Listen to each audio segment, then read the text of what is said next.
Our Violet Ends. Epilogue. April 1928. There is scarcely any movement around this part of Zuzang, scarcely any sound at all to disturb Elisa Montagava as she kneels by the canal, folding yang bao out of silver paper. She doesn't think that they much resemble the ingots that are supposed to look like, but she is trying her best. Today is the Qingming Festival, Tomb Sweeping Day, a day of veneration for ancestors who have passed away, for gravesite cleaning and praying and burning false money into the afterlife for the death to use. Elisa has no ancestor to pray for in Shanghai. In Shanghai, there were only gravestones laid side by side over empty graves. Nobody had argued against it. With the explosion 12 months ago, the papers the next day had gotten a hold of a marriage certificate that set the city into an uproar. A certificate that showed Roma Montagov and Juliet Kai married, bound together this whole time while the blood feud tore the streets apart. Elisa adds another yang bao to her pile. In truth, the certificate never existed, but Elisa heard their vows that night, eavesdropping instead of going to sleep. She had forged the document and sent it to the press. The blood feud may not have fallen apart immediately, but that was the first moment it started to fragment. If their heirs did not believe in the feud, why should the common people? If the heirs had died for each other, what was the basis for the people to keep fighting? They had buried them together. There were no ashes, no bones. Kept apart in life, allowed together in death. At the thought, Elisa sniffles suddenly, finding her nose to be running. She didn't believe it. The first time she saw their gravesite, she had dived into the headstones, trying to carve the engravings right out. "They're not dead!" she screamed. "If you can't find their bodies, they're not dead!" They said the explosion had been too hot, that they found the monsters because of how tough their skins were, that they found Dmitri Voronin's body because of his distance from the blast. But no Roma and no Juliet. Benedict had to pull her off. He had to throw her over his shoulder so she wouldn't dig the grave up, but even as he walked her away, her eyes remained pinned on the stones. Roman Nikolavich Montagov, 1907 to 1927. Kai Junli, 1908 to 1927. "They're gone, Elisa," Benedict whispered. "I'm sorry, they're gone." "How can they be gone?" She clutched her cousin, burying her face in his shoulder. "They were once the mightiest people in this city. How can they just be gone?" "I'm sorry." That was all Benedict could say. Marshall crouched down beside them, offering his presence. I'm sorry. I'm sorry." "Those aren't even their names," Elisa wanted to scream. "Those headstones have the wrong names." Now, she finishes her little pile of false money and gathers them into a tight circle. Twilight creeps deeper against the horizon, bathing the sky in orange.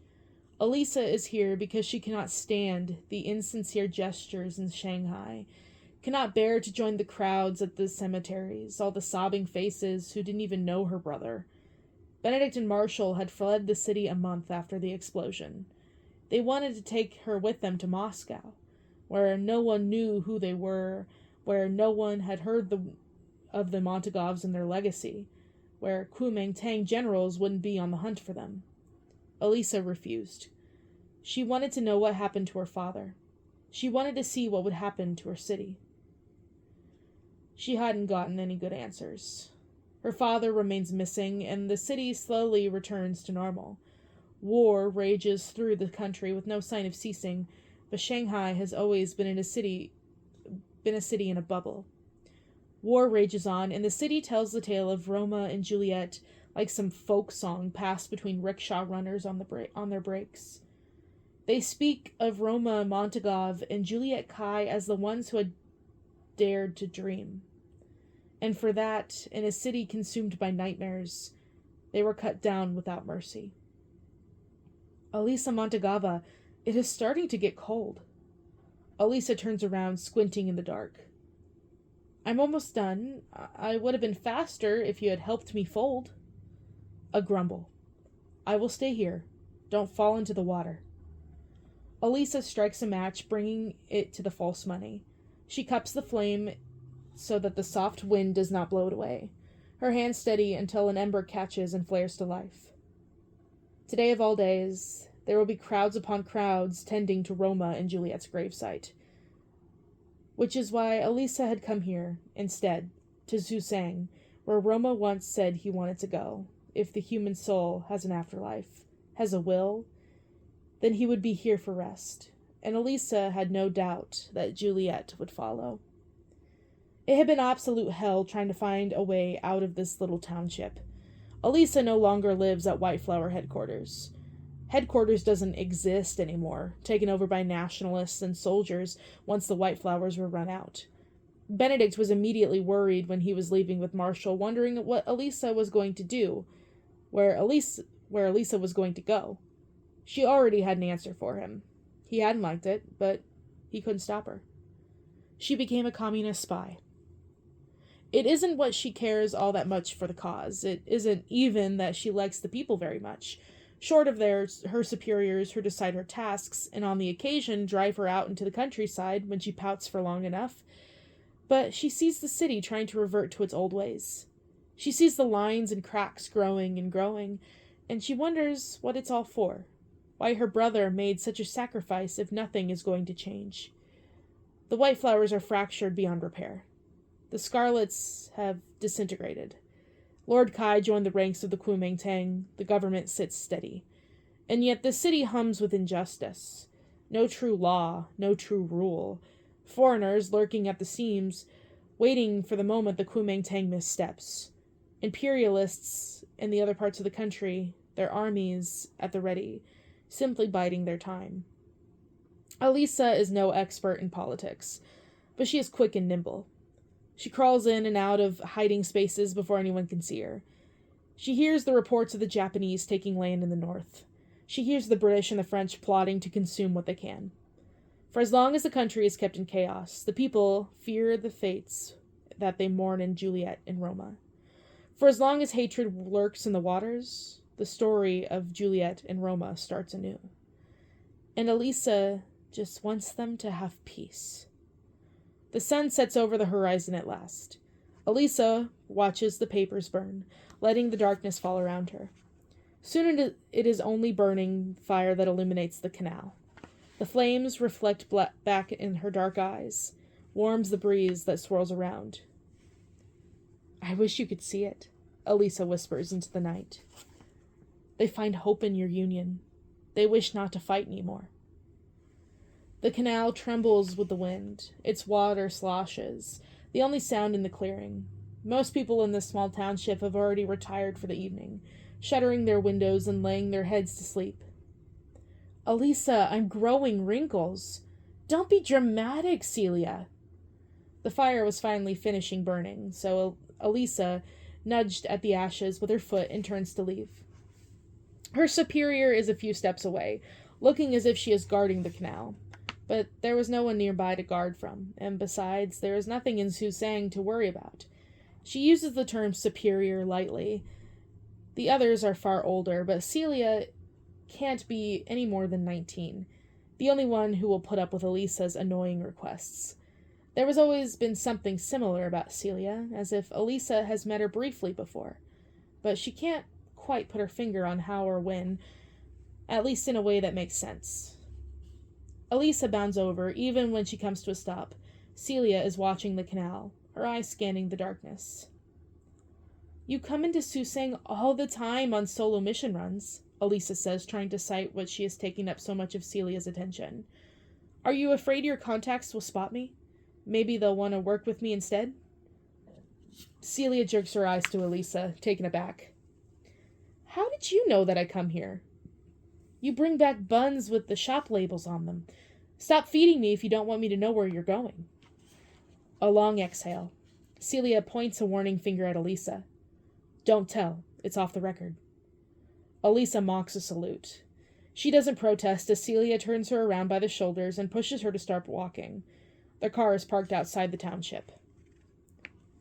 It's not a contact, then? Should we worry about being sighted? Don't even get me started on being sighted. Remember what I told you last month? My own sister started working for the top command within the Nationalists. We could get...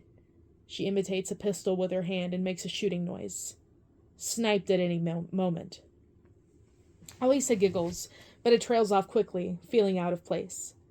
Celia is trying to amuse her, but there is no pain in that joke. Still raw, still baffled.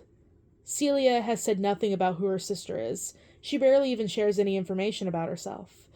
All the same, Elisa feels her heart twist. Thanks for bringing me out here, she says quietly. I needed to do this. The canal makes a splash from behind them. He's proud of you, you know. Elisa casts Celia a sidelong glance. You didn't even know Roma. I just have a feeling. Come on. It's going to take us forever to get back into the city. Without waiting, Celia rushes ahead, ducking under the waving branches of the trees and sidestepping the various herbs laid out to dry on the sidewalk. Elisa didn't know what it is in that moment. Perhaps the moonlight as it grows brighter overhead, perhaps some movement sensed by the hairs in the back of her neck, but she turns around, glancing at the canal again. There is just enough illumination to catch a fishing boat as it passes by, lighting the profile of two people. Elisa catches a glimpse of a girl in a dress too nice, leaning over to kiss a boy with a face familiar. Then laughter. A light, airy laughter that echoes across the clearing. In seconds, the boat had drifted away, under the cover of a willow tree that sweeps over the canal, deeper into the maze of waterways that make up the quiet township. Elisa turns back around. For a second, she only stands in stillness, staring into the night, not knowing what to do. Then she is crying, tears running down her cheeks too fast to bother catching. It is not sadness that strikes her, but hope. Hope that overwhelms her with such ferocity she remains rooted to the spot, unable to move a muscle in fear that the feeling will pass.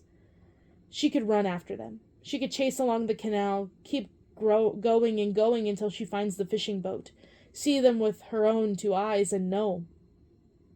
Elisa doesn't move. The wind dances around her, blows her hair into her eyes, making the strands stick to her wet cheeks. She would chase politicians until she understood their every move. She would chase top officials until she knew every last piece of their classified plan, but she would not chase this. She would rather hold this hope close to her chest, that it feels like a fire in its own flickering against the darkness, flickering even where other embers burn out. There will be hatred. There will be war. The country will fight itself to pieces. It will starve its people, ravage its land, poison its breath. Shanghai will fall and break and cry. But alongside everything, there has to be love. Eternal, undying, enduring, burn through vengeance and terror and warfare, burn through everything that feels the human heart and sears its red, burn through everything that covers the outside with hard muscle and tough sinew. Cut down deep and grab what beats beneath, and it is love that will survive after everything else has perished. Elisa wipes her eyes with her sleeve. She takes a steadying breath. Don't worry, Elisa whispers. We will be okay. And she hurries forward, away from the canal, returning to Shanghai once more.